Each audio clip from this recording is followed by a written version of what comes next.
일토소명 묵상 사도행전 지지자를 확보하고 전도하면. 나중에 사도 바울이 사람들 앞에서 자신을 변호할 때 자신이 길리기아 다소 출신이고 가말리엘의 문화에서 율법의 엄한 교훈을 받았다고 말합니다. 아직 바울은 초대교회에 등장하지 않았지만 바로 그 바울의 스승이었던 가말리엘이 등장합니다. 이 사람은 예루살렘 공회에서 사도들이 전하는 사상이 만약 하나님께로부터 났으면 하나님을 대적하는 셈이라고 설득력 있게 변호해 주었습니다. 유대교에서 개종해 기독교 신앙을 가지지는 않았겠지만 합리적인 지지자였다고 할 수 있습니다. 이런 사람이 있다면 우리가 전도할 때에도 사람들에게 호의적인 반응을 끌어내며 효과적으로 전도할 수 있겠다는 생각이 들었습니다. 오늘 말씀은 사도행전 5장 33절에서 42절입니다. 그들이 듣고 크게 노하여 사도들을 없이하고자 할새 바리새인 가말리엘은 율법교사로 모든 백성에게 존경을 받는 자라. 공회 중에 일어나 명하여 사도들을 잠깐 밖에 나가게 하고 말하되 이스라엘 사람들아 너희가 이 사람들에게 대하여 어떻게 하려는지 조심하라. 이전에 드다가 일어나 스스로 선전하며 사람이 약 400명이나 따르더니 그가 죽임을 당함에 따르던 모든 사람들이 흩어져 없어졌고 그 후 호적할 때에 갈릴리의 유다가 일어나 백성을 꾀어 따르게 하다가 그도 망한즉 따르던 모든 사람들이 흩어졌느니라. 이제 내가 너희에게 말하노니 이 사람들을 상관하지 말고 버려두라. 이 사상과 이 소행이 사람으로부터 났으면 무너질 것이요 만일 하나님께로부터 났으면 너희가 그들을 무너뜨릴 수 없겠고 도리어 하나님을 대적하는 자가 될까 하노라 하니 그들이 옳게 여겨 사도들을 불러들여 채찍질하며 예수의 이름으로 말하는 것을 금하고 놓으니 사도들은 그 이름을 위하여 능욕받는 일에 합당한 자로 여기심을 기뻐하면서 공회 앞을 떠나니라. 그들이 날마다 성전에 있든지 집에 있든지 예수는 그리스도라고 가르치기와 전도하기를 그치지 아니하니라. 사도들이 공회와 성전에서 정당하게 복음을 증언했지만 유대교 당국자들은 크게 분노하면서 사도들을 죽이려고 했습니다. 오늘날에도 이런 일이 있을 수 있습니다. 이런 어려움을 당하더라도 하나님의 공동체는 부응해야 합니다. 예루살렘 교회에는 기대하지 않은 도움의 손길이 있었습니다.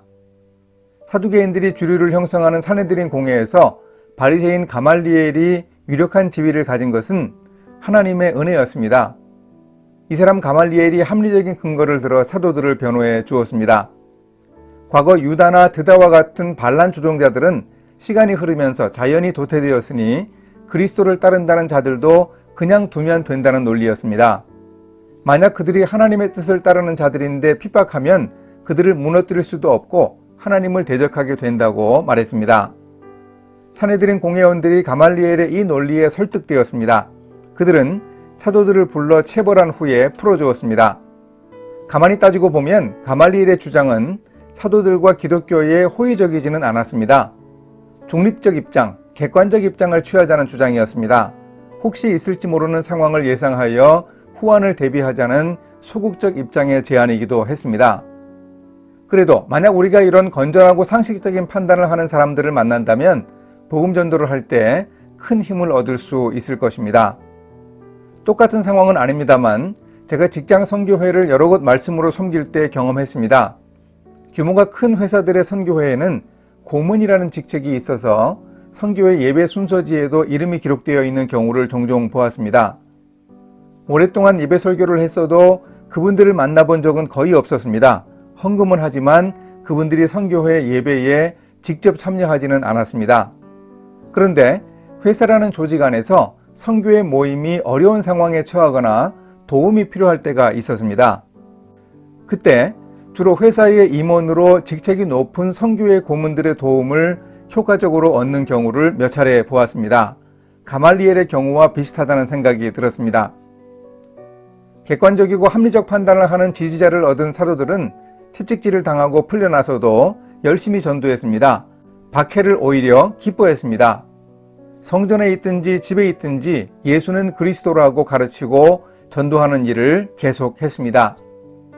그때에 제자가 더 많아졌습니다. 합리적인 지지자의 도움을 받으며 기쁘게 복음을 전하면 놀라운 부흥이 일어납니다.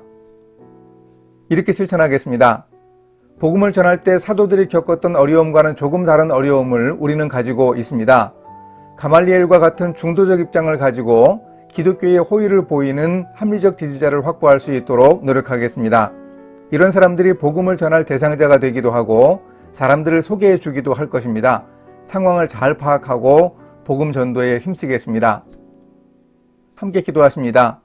하나님 아버지, 복음에 관심 없고 또한 적대적인 자세를 가지고 배척하는 우리 일터의 동료들에게 복음을 전할 수 있도록 주님이 함께하여 주소서. 좋은 이미지를 심어주고 관계를 통해 전도하는 방법을 잘 찾아서 제자의 수가 많아진 것 같은 부흥이 일어나게 인도해 주소서. 예수님의 이름으로 기도합니다. 아멘.